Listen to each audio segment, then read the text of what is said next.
देखिए, ये लगातार जो नौकरियों और रोजगार देने का सिलसिला है, ये बदस्तूर जारी है। विपक्ष के लिए भी ये एक करारा जवाब है, जो बार बार बिहार में बेरोजगारी का सवाल खड़े करते हैं। उन्हें ये देखना होगा कि देश में 5 वर्षों में सबसे ज़्यादा नौकरियां और रोजगार देने वाला राज्य बिहार बन गया है। और आज भी उसी श्रृंखला की एक कड़ी को आज पूरे देश की जनता देख रही है। बिहार के नौजवानों की जो उम्मीदें हैं, केवल नौकरियां ही नहीं, जो ये बेरोजगार स्नातक छात्रों, नौजवानों को जो 1,000 रुपये प्रति माह ये 2 वर्षों तक लगातार मिलेंगे, ये भी उनके लिए एक महत्वपूर्ण सौगात है। और जब तक हम कुछ नहीं कहते हैं तब तक तो कोई बात नहीं। नीतीश कुमार जी ने जब भी कुछ कहा है उसे पूरा करके दिखाया है।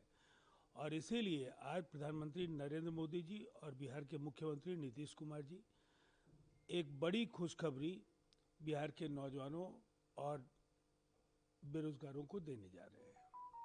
आर्मी चीफ उपेंद्र द्विवेदी ने कहा है कि अगर पाकिस्तान आतंकवाद को पनाह देना बंद नहीं करता है, आतंकवाद को बढ़ावा नहीं देता है, तो विश्व के मानचित्र से पाकिस्तान भी नहीं रहेगा। देखिए, ऑपरेशन सिंदूर के बाद लगातार भारत ने पाकिस्तान को चेताया है।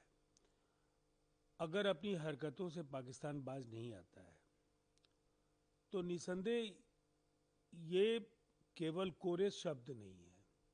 ऑपरेशन सिंदूर के दौरान हमने बताया है कि उनके चाहे वो सैन्य प्रतिष्ठान हो या आतंकवादी ठिकाने, सबको 72 घंटों में हमने नेस्तनाबूद किया है। अगर अभी भी उनकी ओर से कोई हुई हिमाकत हुई तो इसके नतीजे गंभीर होंगे। और निसंदेह दुनिया के मानचित्र पर भारत ने ही पाकिस्तान के 2 टुकड़े किए थे, और अब पाकिस्तान का नामो निशान मिट जाएगा।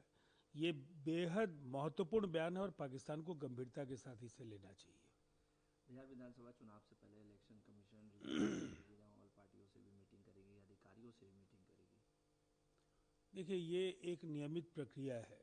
अब जब चुनाव की रणभेरी बजने जा रही है, निर्वाचन आयोग को तारीखों का ऐलान करना है और उसके पहले राजनीतिक दलों की भूमिका, उनकी राय और प्रशासनिक ढांचे की तैयारियां, इन सब का मुआयना बेहद आवश्यक है।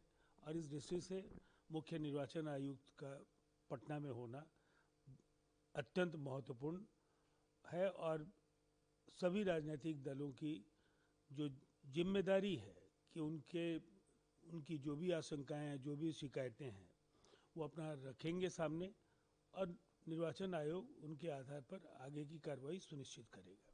निर्वाचन आयोग पे कई सवाल भी उठाए गए थे, जिस तरीके से राहुल गांधी ने सवाल उठाए, तेजस्वी यादव ने सवाल उठाए। आज मीटिंग होगी, बार बार निर्वाचन आयोग की तरफ से ये कहा गया कि अगर कोई बातें हैं, कोई समस्या है तो आप रख सकते हैं, लेकिन रखा नहीं गया। देखिए, मैंने इसीलिए कहा कि ये एक अवसर है। राजनीतिक दलों के मन में जो भी आशंकाएं हैं, जो भी शिकायतें हैं, जो भी सुझाव हैं, ये परस्पर विचारों के आदान प्रदान के लिए एक सार्थक मंच होगा जहां वो अपनी बातें रख सकते हैं। कि अनावश्यक आरोपों प्रत्यारोपों से निर्वाचन तंत्र की जो पवित्रता है, उसकी जो विश्वसनीयता है, उस पर बार बार सवाल खड़े करना, ये भारतीय प्रजातंत्र के लिए शुभ संकेत नहीं है। इससे भी विपक्ष को बचना चाहिए। एनडीए में सीट शेयरिंग कब तक हो जाएगी, क्योंकि अब तो चुनाव नज़दीक है। देखिए, अब ये बहुत ज़्यादा वक्त नहीं लगेगा। और ऐसे भी अगर आप देखें पूर्व के चुनाव में, तो बहुत पहले ये कभी भी नहीं होता था। जो एनडीए के पांचों दल हैं, वो एक मजबूत डोर से बंधे हैं। आपस में अनौपचारिक बातचीत लगातार होती रही है।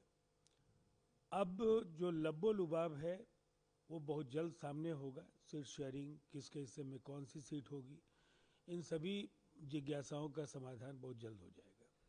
जीतन राम मांझी की पार्टी, चिराग पासवान की पार्टी जिस तरीके से दावे कर रही है, उनको कैसे आप लोग मनाने जा रहे हैं? देखिए, सभी दल अपनी बातें रखते हैं। अंततः एक गठबंधन के तौर पर एनडीए ने पहले भी किसी को भी असंतुष्ट होने का अवसर नहीं दिया है। सबको सम्मानजनक हिस्सेदारी मिले, सबकी भावनाओं का सम्मान हो। गठबंधन इसी सिद्धांत पर अब तक काम करता रहा है और बहुत जल्द न केवल ऐलान होगा, हम मिलकर लड़ेंगे। बिहार के मुख्यमंत्री नीतीश कुमार जी सर्वसम्मत चेहरे हैं, उनके नेतृत्व में ही अगली सरकार भी बनेगी और एक अपराजय जनादेश के साथ हम इस समर को भी जीतने जा रहे हैं। वीके न्यूज, राष्ट्र के नाम।